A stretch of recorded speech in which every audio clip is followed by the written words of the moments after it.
on ne réalise pas qu'une des caractéristiques de l'Île-de-France, c'est son tissu pavillonnaire. C'est un marqueur de notre région. Beaucoup d'élus se sont penchés sur la question du mal-logement, sur la question des logements indignes et sur la question des marchands de sommeil. Comment peut-on s'assurer la maîtrise de ces pavillons de manière à les faire aller vers un destin beaucoup plus favorable, un destin locatif, mais avec des normes qui soient respectées et qui fassent qu'on puisse les sortir de l'habitat indigne. Il fallait pour cela une structure ad hoc.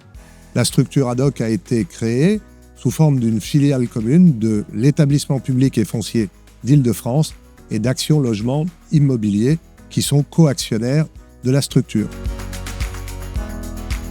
En Île-de-France, plus de 180 000 logements sont potentiellement indignes. Et 4 000 à 5 000 pavillons dans un état très dégradé. Cet habitat indigne se développe dans des quartiers pavillonnaires, générant du mal-logement et des activités de marchands de sommeil. Pour répondre à cette problématique, la CIFAE a été créée en 2021 par Action Logement Immobilier et l'établissement public foncier d'Île-de-France.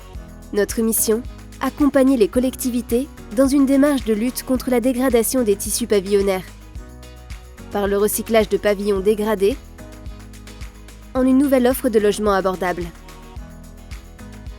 La CIFAE et les collectivités identifient les pavillons dégradés et déterminent ensemble un programme de transformation en démolition, reconstruction ou réhabilitation. Les pavillons sont acquis par la CIFAE, puis revendus à des bailleurs sociaux qui conduisent les travaux jusqu'à la livraison des nouveaux logements.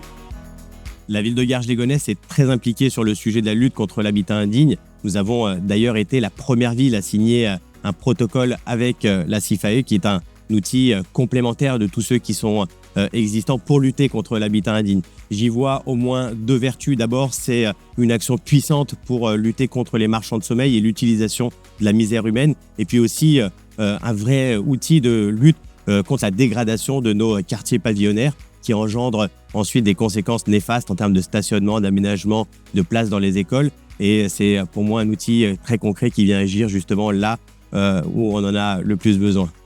Nos actions concrètes: en 2 ans, 70 pavillons ont été acquis, ce qui permettra de créer après travaux 160 logements pour les salariés.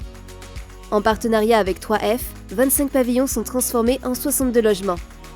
Avec Séquence, ce sont 27 pavillons qui seront réhabilités pour créer 66 logements qualitatifs et thermiquement performants.